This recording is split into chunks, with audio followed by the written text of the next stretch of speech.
Hello, ladies and gents. Hagbard Celine here to give you some bad news. All of the villains, especially male villains in Disney movies, were intentionally and in a vacuum engineered to displace marginalized gender minorities while promoting cis-heteronormative patriarchal values. Hey humans, so today we're going to talk about something called queer coding. No, you're going to be deceitful and navel-gazing, and you're going to see yourself in a certain type of Disney villain, which is kinda on you. What do you have against queer coding? What, you don't want queer people to learn computer science? Yeah, that's pretty much the face everyone should be making at that supposed joke. What? No, that's not what I'm talking about at all. I'm talking... Good, that's enough of that. Let's get to your actual point. Okay. So anyways, coding, when we're talking about the media, is when writers heavily imply that a character has a specific trait without explicitly saying that they have that trait. This is how you know it's self-obsessed, or it's a completely insane conspiracy to essentially turn all non-hyper-masculine men into queer-gendered people? Whatever the fuck that is. Queer coding is when writers, intentionally or not, imply that a character is queer, which usually means gay, but is also an umbrella term for other marginalized identities based on gender or sexuality. Intentionally or not. So now you're basically a mind reader, or you are the one who is bringing this belief to the table. The rest of that was just buzzword soup, so I'm not going to address it. Oh, I get it now, but isn't that a good thing? Doesn't that mean we get more representation in the media? Not exactly. Of course, because if it's any negative representation, it's bad because, you know, anybody who is quote-unquote queer gender is probably angelic and incapable of bad behavior. But beyond that, let's get to your supposed examples here. Queer coding is harmful in a few ways, but the biggest one is that it's usually villains who are strongly queer coded. We'll address why he thinks that they've been queer-coded in a moment. Let's just let him give his sad examples. Disney villains are often the clearest examples of this. Hades from Hercules has feminine mannerisms and is seen drinking a girly drink. Wait, you mean this guy? And you are wearing his merchandise! The tiny detail. I own you! Dude, you had to cherry pick within a character. Jafar from Aladdin has feminine mannerisms, a feminine speech pattern, and looks to be wearing eye makeup. He appears to be wearing eye makeup because he could be wearing eye makeup, as that was standard for men to wear in that region, especially men of the court. What you're seeing are courtly manners, not effeminate manners. Scar from The Lion King. Okay, that one you might have, considering the line he shares with Simba right here. You're so weird. You have no idea. Governor Ratcliffe from Pocahontas, and Captain Hook from Peter Pan.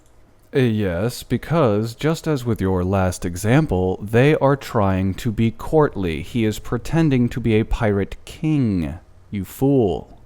Are usually seen as queer coded as well for similar reasons. Are usually seen as by who, besides nutjobs like you? Now that you've given your basic examples and I've rebutted them, let me also offer some counterexamples.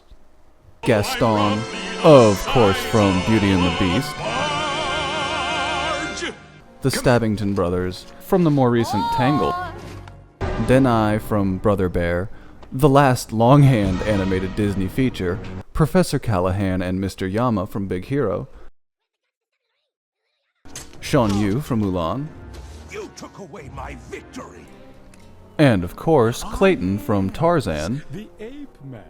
as well as a host of other reasons why you are dead wrong for cherry-picking your examples, and focus on the actual problem with this.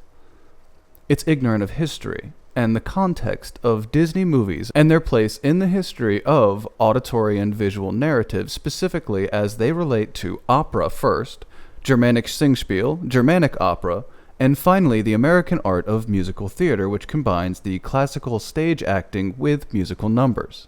This is the historical root of Disney's movies. Recognizing this, we can perhaps move forward with the understanding that we're drawing from archetypes from opera. This is also where your obvious confusion of effeminizing and courtly manners comes in, because once again, these characters tended to be of the court, which means that their mannerisms would be what we would consider perhaps effete, but which in the historical context and generally the context of these films is known to be their courtly mannerisms. A prime example is in Handel's Julius Caesar, in which the main villains are known to be an alto contralto and a tenor, alto contralto being a man who has actually been castrated to retain a higher voice. This was a standard archetype for villainry in opera. This is not because the characters are queer-coded or traditionally effeminate, it is because the characters were physiologically weak. Their method of defense came in social manipulation, something that most of us can agree is not a good thing.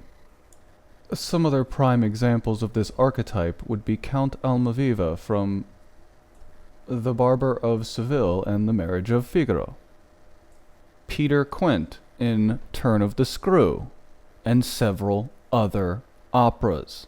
However, you have cherry-picked a handful of Disney characters that are traditionally effete and decided they're queer-coded. You've done that. That has nothing to do with the character creation whatsoever. You want them to be queer-coded, because then you can claim some form of representation.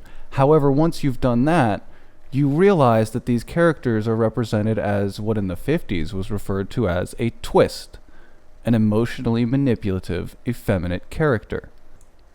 To his credit, he attempts to be intellectually honest, or at least attempts to be perceived as being intellectually honest here.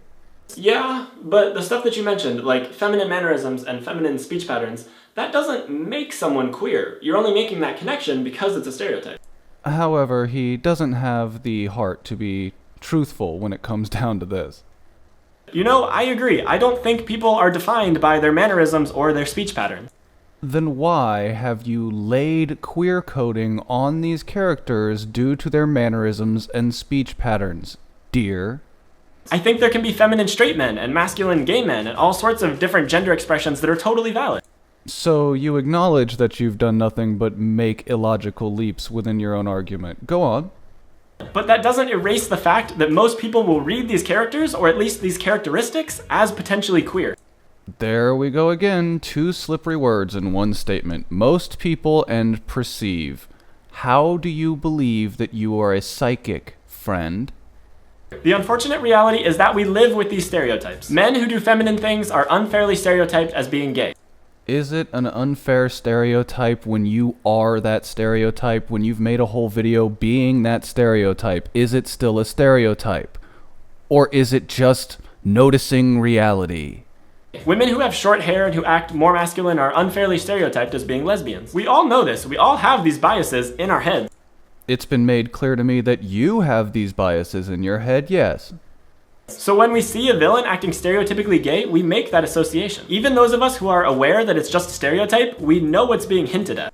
Have you considered that it actually might be just you projecting your own feelings onto a character? Has that even crossed your fragile little mind? To ignore that and say that we are beyond these stereotypes is the colorblind argument. You're saying that because you're aware of these stereotypes and you know better, that everyone else has to as well. But that's not how it works. People are going to associate these characteristics with queer people because they associate these stereotypes with queer people. Wouldn't it just be a magical world if those stereotypes weren't you? Wouldn't we just be living in an amazing place if you weren't a queer person that acted traditionally effeminate with long hair and wore makeup? Wouldn't it be an amazing world if you weren't fighting the stereotype that you were? We can want to live in a world where these characteristics have no association with queerness, but we're not there yet. Obviously, because you still fit the stereotype of being queer as the day is long. Yeah, so this is a real sociological theory. 100% sociologically proven. Regardless, even if there wasn't a history of this being talked about, that doesn't disqualify it as a real thing. If someone pointed out a new problem in movies tomorrow, we should give it just as much consideration as we would any older critique. Because I think that we need to be critical of our media, even media that we really enjoy, if we want it to get better. Defending any use of queer-coded villains just because you like Disney movies isn't necessary. Well, luckily I'm defending it because I like Western civilization and all of the things that it has actually produced, and I have no interest in tearing it down because one caricature archetype offends me, you oversensitive twat. Just a hint for all you culture critics out there, do me a favor, get some fucking culture. Thanks, ladies and gents, I hope you've had fun. I'll catch up with you later in the week. Good luck, stay safe, and goodbye.